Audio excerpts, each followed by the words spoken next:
Throughout the first 5 seasons of Luka Doncic's NBA career, there's been a lot of speculation that he's going to be a future MVP, a future All-NBA player, and quite possibly in the top 10 to 20 players of all time by the time he retires. However, I think that now that he's 24, we can't go based on what he's potentially going to do, and we have to go based on what he has been doing recently. When you're 20 or 21, that's where you can look at a lot of potential, but now he's getting to 24 years old, and the Mavericks only got worse last year with a better roster around him. And I know that they lost Jalen Brunson. I know they lost a couple of key pieces, but they gained Kyrie Irving, and they had a star around him that was able to provide some extra scoring help, and yet the Mavericks fell out of the playoffs and didn't even make the play-in last year. Throughout Luka Doncic's first 5 years in the NBA, they've made the playoffs only 3 times and made it out of the first round only once. After the 2021-22 season, where the Mavericks won 52 games and went to the conference finals only to lose to Golden State, there was a lot of optimism that maybe this is Luka's time, maybe going into 2022-23, that he was going to really break out and have his best season and win an MVP and lead the Mavericks to possibly their first finals. And that looked fairly good, and even though they lost Jalen Brunson at the beginning of the season, they were winning games. They were up in the 4, 5, 6 seed range, and people were like, if they make a late season run, make a couple acquisitions at the trade deadline, they could be real contenders in the Western Conference. And as Phoenix made a deal with Brooklyn to get Kevin Durant, and other teams around the league made deals, so did Dallas, and they traded for Kyrie Irving. And a lot of people were really optimistic because they believed that the duo of Kyrie Irving and Luka Doncic would be able to propel Dallas into maybe the 3rd seed or the 4th seed. And I was one of these people that was very optimistic on the Dallas Mavericks. However, they went from being the 6th seed when Kyrie Irving got traded to being the 11th seed and out of the play-in by the time they got to the end of the season. And this is a problem because while Luka Doncic put up the best stats of his career, he still could not make the NBA playoffs or even the play-in game with another star by his side. Last year, he averaged his best points per game with 32.4. He put up 8.6 rebounds and 8 assists per game on his best career field goal percentage with 49.6% from the field. He also shot right around league average from 3 with 34.2%. However, I believe that the problem with Luka Doncic is that he's very isolated and he plays a lot of iso ball, and so does Kyrie Irving. They are both extremely talented with the ball in their hands, and I believe that while this is a very big bonus, obviously, to have 2 guys that can take over late in the game, Luka Doncic also has a tendency to fold in late game situations. He'll have 40 points by the end of the 3rd quarter, and then in the 4th quarter, he just won't produce at the same level and just won't be able to propel Dallas to wins at the end of games.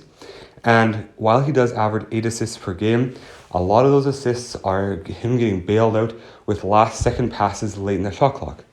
And I know that there's a lot of players that are kind of like this in the NBA.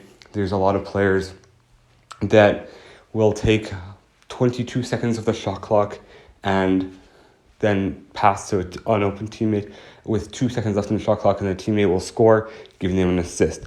James Harden won an MVP doing this and was very successful doing it and averaged a lot of stats. However, James Harden is also a player that has never won a championship and never really got as far in his career and in the playoffs as he would have liked to. Now, I know that you can say that, he had that 2016 run with Chris Paul where he almost got to the playoffs.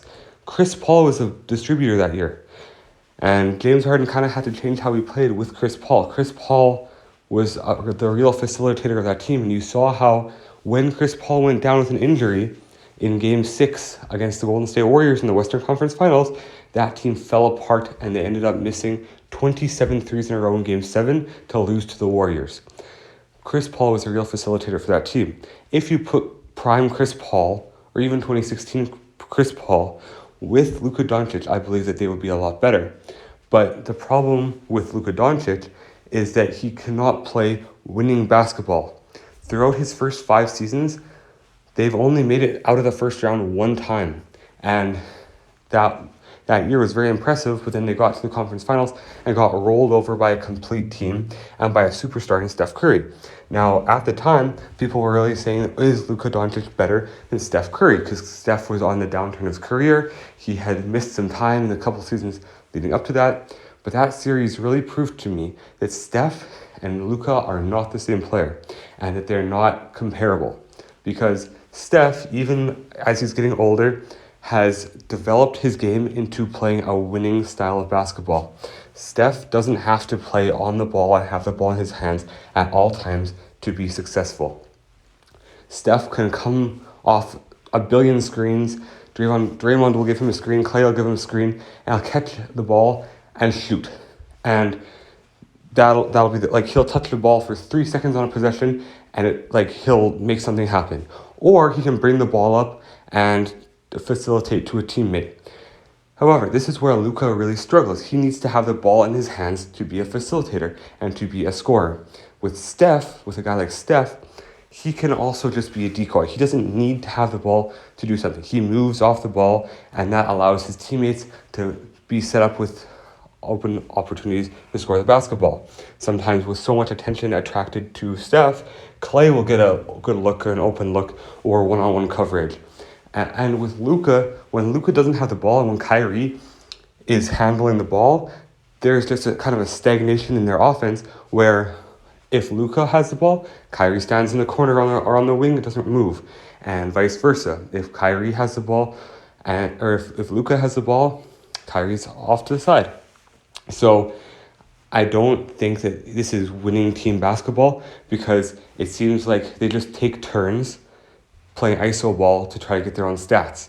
And can they be successful doing this in the regular season? Yes, but in the playoffs, when defenses are going to be schematically strategizing to stop you and stop the best player on the court, you have to find other ways to get your buckets and you have to find other ways to get your teammates involved. If Luka were to move off the ball, cut baseline, cut to the wings, there would be a lot more attention drawn to him and Kyrie would be able to get open and other players on this team would be able to get open. So this is where I have an issue going into the 2023-24 season where I'm not optimistic that the Dallas Mavericks can bounce back from a poor end to this last season. I don't know if Kyrie is the answer to their problems because I don't believe that Luka Doncic is the answer to the Mavericks' problems. I don't think he will ever win an MVP in his career. I don't think he'll ever make a finals or win a finals in his career. And if I am wrong about this, I would love to be proven wrong. But I think at this point in Luka's career, I cannot say that I believe that he will ever win an MVP or a championship. I think he could lead the Mavericks to a 2 seed and be successful in that area where you can get 56 wins because in the regular season, teams are not going to strategize nearly as much as they do in the playoffs. So you could go out and get your stats and get up to the 2 seed or the 1 seed. But as soon as you have to play against a legit team, come playoff time, a complete team where a team is hungry to win, I think that Luka could be a 2 seed and still lose to a 7 seed or an 8 seed just because of the schematics of the NBA playoffs. This is why I don't believe that he'll ever be an MVP caliber player or a finals level player.